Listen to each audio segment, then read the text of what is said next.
Fala galera gremista, aqui é Wagner Romero falando de Grêmio e nada mais. Já sabe tudo o que tem que fazer, né? Tem que curtir o vídeo, seguir o canal, se inscrever no canal, me seguir aí na rede social aí dos vídeos rápidos, visitar a nossa patrocinadora, sabe tudo o que tem que fazer sobre o vídeo. Bom, vídeo de hoje dando seguimento aqui à barca do Grêmio, onde está analisando aí posição por posição, setor por setor do campo, os jogadores que devem ou não permanecer no Grêmio. E hoje a gente vem para as laterais. Já aviso de antemão que eu não coloquei o João Lucas aí na capa, porque a notícia de hoje é que o João Lucas está sendo emprestado aí para o clube do Remo, então já sai fora aí o João Lucas dessa lista. Bom, começando pela lateral esquerda, onde para mim o Grêmio tem o único lateral realmente afirmado, que é o Marlon. Eu me surpreendi com o Marlon porque eu acho que ele tinha uma propaganda muito grande no Cruzeiro, principalmente pelo Cartola, né? Ele ia muito bem no Cartola, todo mundo ficava comentando Marlon, mas eu sempre via ele como um lateral muito deficiente na marcação, e de fato ele é deficiente na marcação, como quase todos os laterais do futebol mundial. Mas é inegável que ele deu uma contribuição muito positiva desde que chegou no Grêmio. Olha, não fecha uma mão aí o número de jogos que tu vai dizer assim, pô, o Marlon não foi tão bem hoje. Ele realmente mostrou que queria muito vir, desde o início falava isso, e mostrou dentro de campo onde realmente foi bem. Então para mim o Marlon começa já a temporada de 26 como titular absoluto da posição.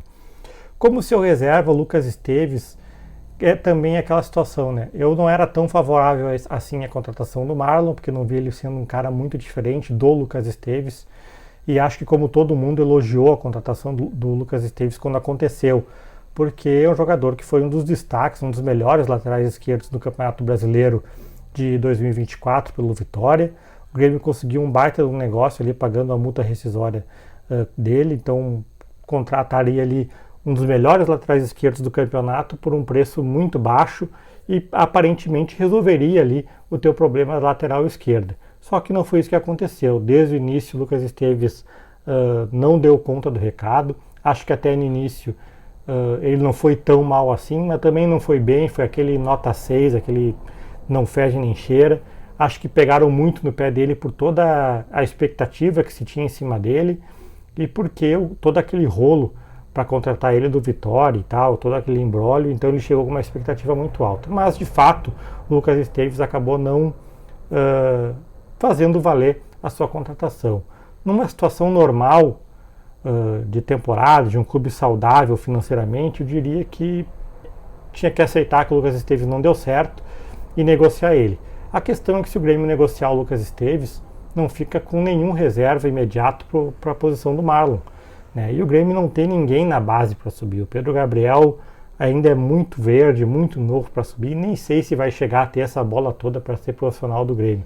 Então, tu negociar o Lucas Esteves implicaria diretamente em tu ir ao mercado para contratar um reserva imediato para a lateral esquerda, e eu acho que o Grêmio tem situações mais urgentes dentro do time do que um lateral esquerdo reserva.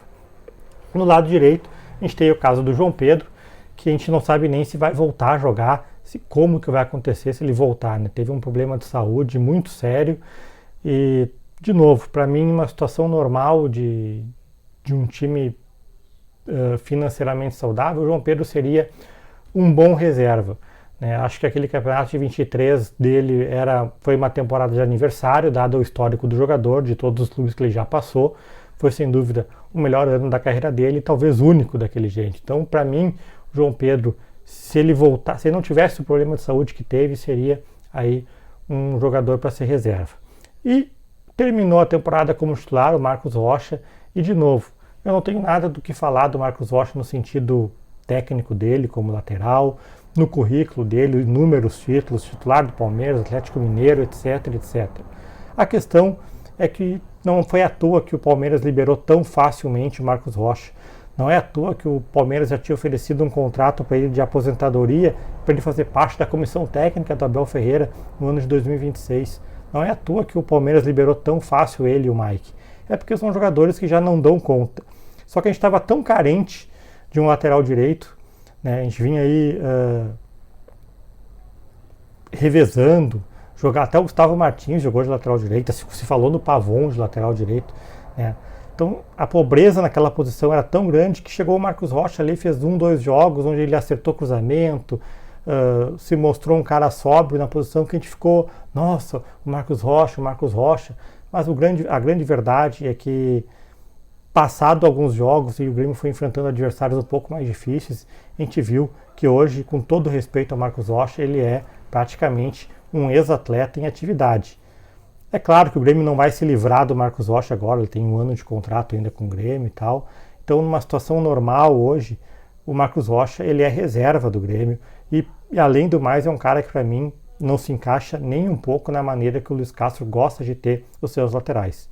Dado tudo isso, é por isso que na capa eu coloquei, de fato, afirmado, o Grêmio tem um lateral só no grupo. Wagner Romero falando de Grêmio, nada mais, feito.